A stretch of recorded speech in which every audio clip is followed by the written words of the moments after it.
Welcome to Hotline TV. I'm Amy Walter. And I'm Jennifer Skalka. All right, today, Hotliners, white men strike back. All right, so will white Dems decide this election? Dan Balls' piece in the Washington Post today about Democratic voters. And Matt Buys in yesterday's New York Times also takes a look at those Democrats. They shed some interesting light on the question. That's right, Amy. In 26 primaries and caucuses, Clinton and Obama are nearly tied in the white male vote. Clinton won the white male vote 11 times, Obama 10, and they tied in 5. Obama wins the college-educated vote, and Hillary does better with the non-college-educated vote. In fact, in Ohio, Clinton won the non-college-educated white male vote 66% to 31%. Also in Ohio, 27% of white men said race was an important factor. Meanwhile, polls show a general election dead heat in Ohio between John McCain and either Hillary Clinton or Barack Obama. Amy, in the breakthrough year when the Democratic nominee will be either a woman or an African American, will white men decide this election? That was a lot. That was a mouthful. That was a mouthful. There's a lot out there. So I go to 2 points. One is, can we really do we think we're going to capture this either in primary exit polls, one, where we know we have an influx of people who may or may not turn out in the general election anyway for a whole host of reasons, none of which may be based on whether Obama or Hillary Clinton is the nominee, right? They came out, they got swept up in the excitement, and then once they have to slog through this general election, they decide it's not worth it. 2, can we ever really capture voters' perceptions about race or gender in polling? I think that becomes, all we can then say is, well, let's look at voting behavior. Again, then we get caught back up in the same trap. The third is, does the white male vote determine this election when, let's see here, Democrats haven't won men since Jimmy Carter, and they haven't won white voters since, I don't know when, maybe LBJ. I mean, it's really, you have to go very far back. So does Obama need to win Ohio? Do these downscale, economically concerned, southeastern Ohio, Pennsylvania voters really make matter? The difference. Right.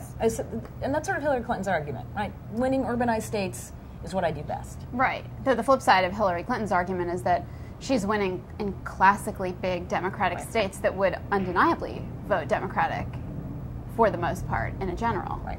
New York. Right.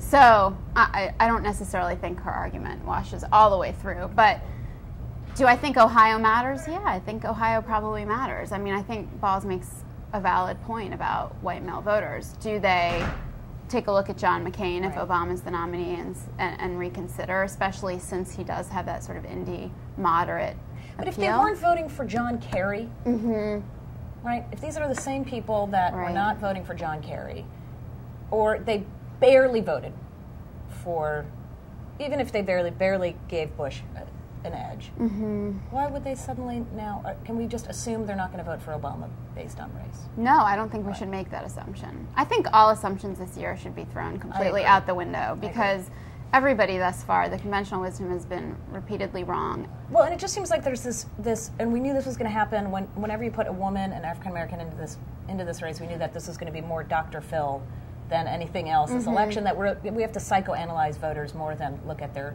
voting behavior, and we're not very good at doing that. Right. We're not supposed to do that. Well, and they're not going to be honest with us anyway when we call up and say, tell us your deepest, darkest feelings about race and gender. I mean, that's why there's a curtain on the voting booth. But if you're Barack Obama, don't you think the argument that you make, though, is, look, here's where I can pick up votes. I go into places in northern Virginia, in central Ohio, in suburban Pennsylvania that Democrats still haven't been able to crack into, and I win those by a big, big margin, more than offsetting any troubles you may have in other parts of the state that are more rural, where, if indeed he doesn't win those Hillary Clinton people back, can he make up for it in other parts of the state? Hillary Clinton, I guess my argument with her is that she's making the case she can win these big states, and yet you look at the polls in Pennsylvania and Ohio, she's not doing much better than Obama is against McCain. Right. So if his problem is, well, she can't get that core Democratic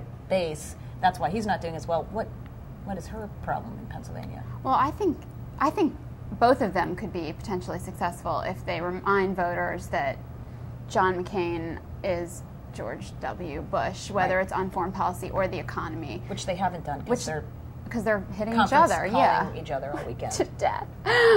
So I think that's, there's going to have to be a shift. If it's Obama, if it's Hillary, whoever it is, there's going to have to be a marked shift in tactic come the general to tie John McCain to the failed policies of the Bush administration, and remind voters that, the economy has tanked over the last 2 terms of Bush. I don't know if you need to remind them. You don't? Now. Yeah, they seem to be kind of aware something's happening. I wonder. Yes. Well, all right. Now you know everything that I know about the white male demographic. Yes. Your guess is as good as ours. Yeah. I'm Jennifer Scalga. All right. We'll see you next time on Hotline TV.